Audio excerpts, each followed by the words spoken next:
Hello guys, welcome back to another episode of Nippon News Weekly, the weekly news show where we discuss all things Japan. I'm your host with the most, Roninjapan 91. Let's get started.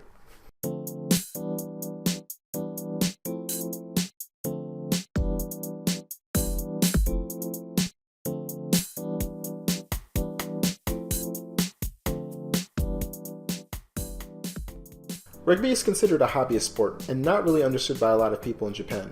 However, with Japan's impressive go in the Rugby World Cup held in England this month, they may open up others' eyes to the sport. Japan won 3 out of 4 of their matches in qualifiers, including victories from Samoa, South Africa, and the US.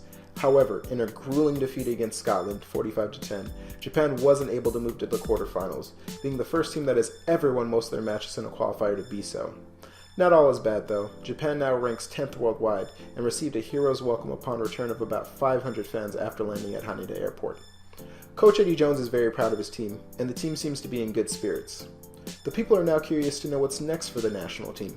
Like any success story, the next chapter is so important, making sure we find new players with more talent and desire, and to make sure that this group of players keeps improving, said Coach Jones in an interview.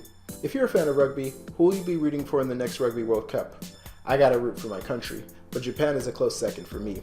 And surprise, surprise, the next Rugby World Cup will be held in Tokyo and Yokohama in 2019. In August, the #1 reactor in Satsuma Sendai became the first nuclear reactor to resume operations.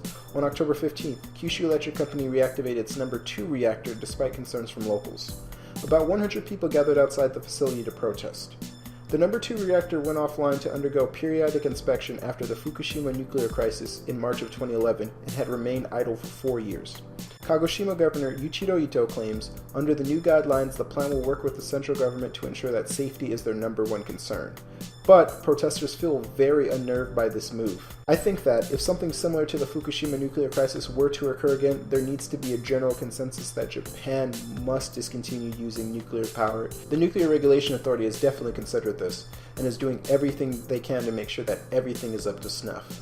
With the #2 plant gradually outputting more power, officials hope to begin commercial operations in November. In our last story, Tokyo is bracing itself for Halloween weekend and its throngs of costumed-up partygoers by giving out garbage bags.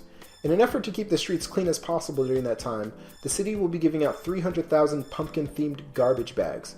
The campaign, cleverly named Halloween in Tokyo by Governor Yoichi Masuzoe, hopes that partygoers will use these bags to bring their garbage home with them. I guess we can call this trick or trash. The plastic bags will be given away for free this month in locations in Shibuya, Shinjuku, Akihabara, and other popular party locations. The garbage bags are a part of the And Tokyo initiative set up by the central government to establish Tokyo as a city of international tourism ahead of the 2020 Olympic and Paralympic Games. Okay guys, that's my time. Make sure to like the video if you liked it, subscribe to the channel, and if you do the social networking thing, I do have a Twitter at Roninjapan91. Links to the articles will be found in the description, and I will see you next week. Mata raishu. Roninjapan